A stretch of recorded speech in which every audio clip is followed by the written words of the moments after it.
I have the pleasure of introducing Shana Fisher. She is a local talent, managing partner of Highline Venture Partners here in New York. So give a cheer for the home team.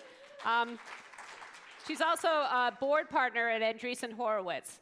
And we thought we'd spice things up a bit at this juncture of the afternoon. We wanted to have a counterintuitive discussion. Is that fair to say? We hear a lot about the problems that tech is causing, inequality, a lot of jobs through Uber that don't really pay that well, kids that are glued to their cell phones, growing concerns that girls don't code, which will become a much bigger problem in the future. And Shana's been thinking a lot about how tech can actually solve a lot of problems for parents, for women, and yes, even for moms. And she actually thinks it could be a huge business in the future.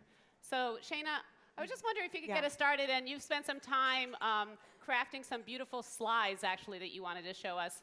How is this going to work? You have 5 ways that you think parenting, tech will make people better, happier parents. And could you start us off with how that's even possible? Sure. I think, when I think about this whole space, I think about it like mom tech. Things that I think are going to make women's lives more productive and fulfilling.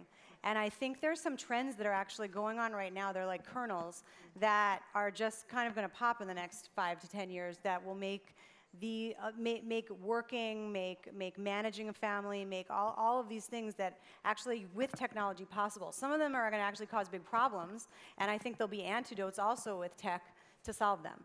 So those are some of the themes that I think about a lot right now, and I certainly am seeing a lot of companies that exemplify some of these themes, so I pay a lot of attention when I see some of the same themes over and over again, and then they kind of come together for me, and that's then something I focus on from an investment standpoint. So let's look at work and freelance. We're hearing a lot today about fewer jobs, and the jobs that that come out of platforms like Uber are really they're not that sustaining, and they're not full-time, and really a lot of negative thing in terms of tech and jobs. How is technology going to help this? I mean, I think there's so much that's changed in terms of the way you can work and the way that and where you need to work that, for moms in particular, it's just going to offer a lot of opportunities. So, for example, the collaborative consumption, things like, obviously Uber is a big example, Airbnb. I meet moms all the time that, manage an Airbnb in their house. I haven't met many that drive Ubers, though I have had some drivers, and I talk to them about their experience, and they're very, very happy that they get to have an hours that they set. And those are the things that, you just couldn't do a while ago. But I think now with peer economy products, people can pick up what they're good at and contribute, whether it's research, whether it's selling something, whether it's making something, contributing to something like Etsy. I think all of these things are just very positive things for moms to get to work when they want to. And I think from that's sort of like the gig economy. This is sort of like the landscape of how I look at all of the things that will affect parenting, from goods and services to the peer economies, logistics networks, how social networks played with that, and then raising kids that learn how to code, especially in the US. So when you think about the gig-based employment, that's something that's I think we know about. We like funding networks and marketplaces, but when you think about the effects they'll have of creating income, it's we've never had anything like this before, and I think that's really exciting. And it's not just the US. I think that's going to be global. You talked earlier about how you watched your mom worked and how you watched her, and when she worked, she had to be at the office. Yeah. There was no in between. There were no Blackberries. There were no iPhones. Right. Has that shaped your thinking on it? For sure. I grew up with a mom who worked full-time the entire time I was growing up, and she was definitely at the office a lot of the time and did the best that she could and created a great example for me as a result.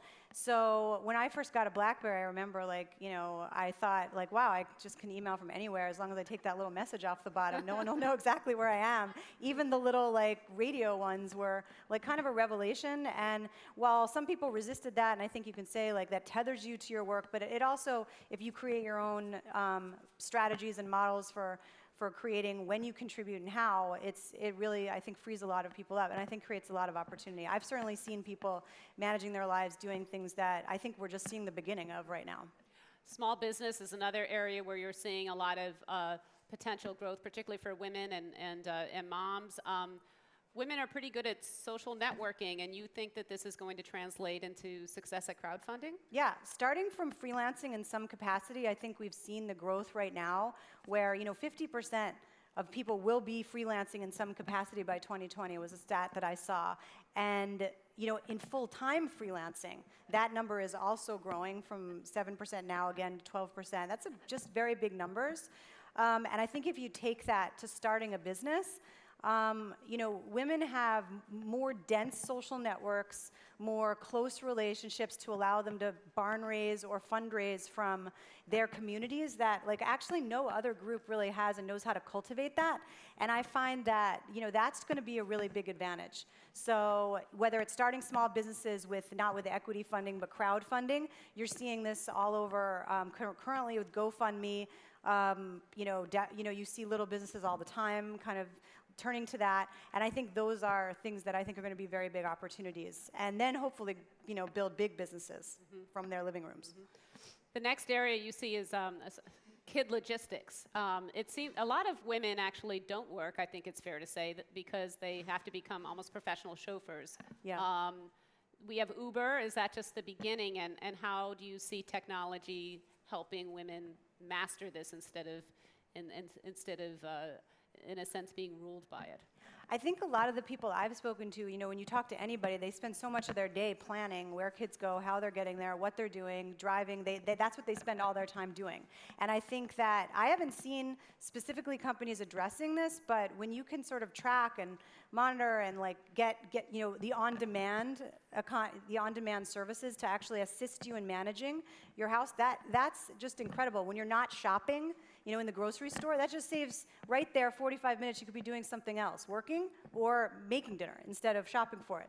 So I think all of these things are actually, right now they're kind of at the very beginning stages, raising a lot of money, but I think the way they'll impact lives is just going to be, we don't really even see it yet. And I think it's going to be very, very interesting.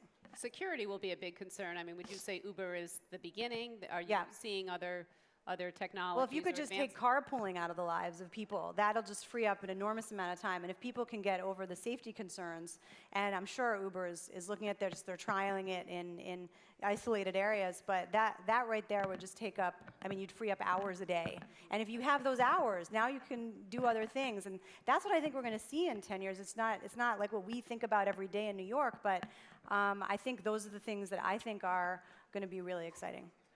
So as a mom, I have to say my kids are often too glued to their cell phones. There's all sorts of talk of cyberbullying, technology, and happiness in kids seems to be more of a concern than a bright spot, I'd say. But you think that over time we'll develop better tools for managing this in ways that could make kids happier and parents happier? I guess it's hard to be really optimistic here, though. I think there's a lot of work to do here. So I think this is one area where I don't meet a single parent who says, oh, I'm happy with my kid's screen time.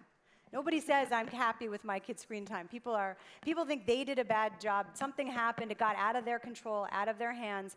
And I think this is an area where we're really at the beginning. Every generation, I think, though, there's a concern. First, it was kids are listening to too much rock music. Then, that's going to be damaging somehow. Or watching too much television, that's going to be damaging. Video games, now screens. And I think the difference now is that identities are really being built online.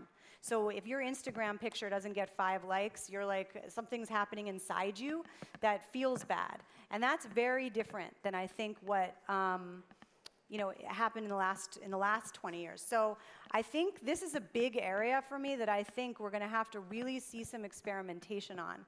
And one of the things that I believe is that there'll have to be tools that are actually delivered through these mediums that help kids understand how to be mindful of their time and also what to do when your mind gets spiraling because you don't get those 5 Instagram likes. So two things I'm very interested in is the mindfulness. Some of the mindfulness apps are the best ways to meditate right now.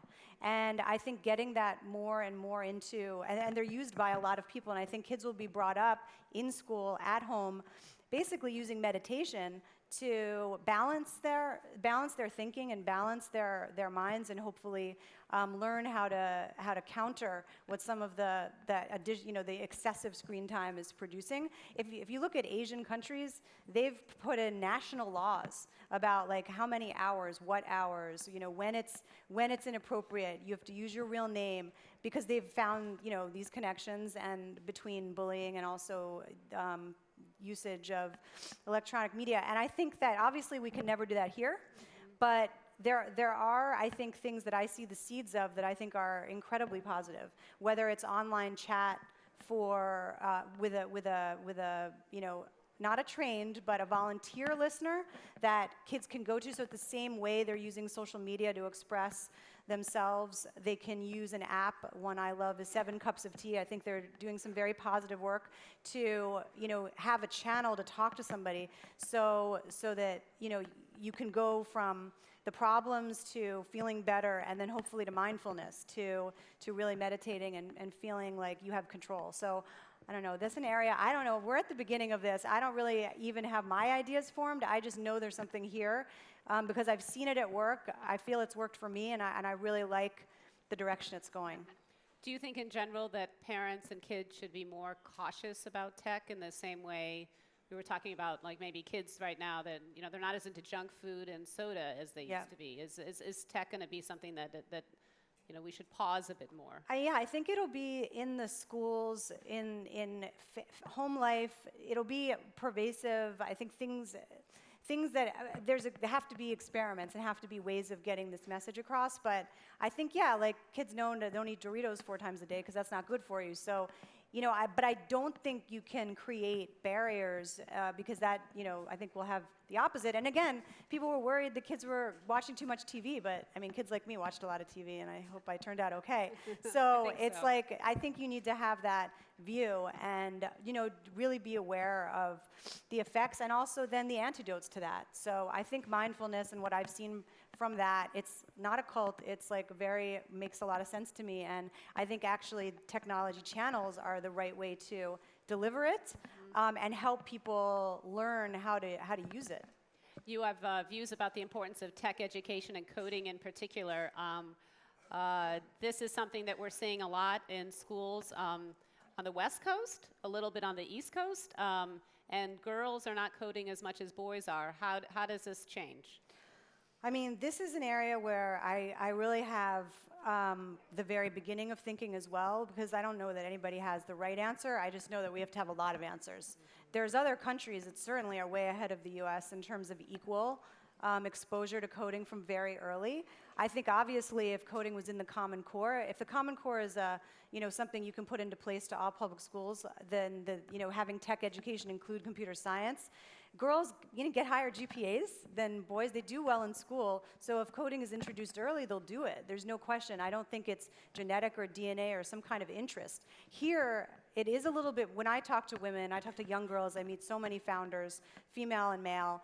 A lot of females that start studying computer science eventually leave it.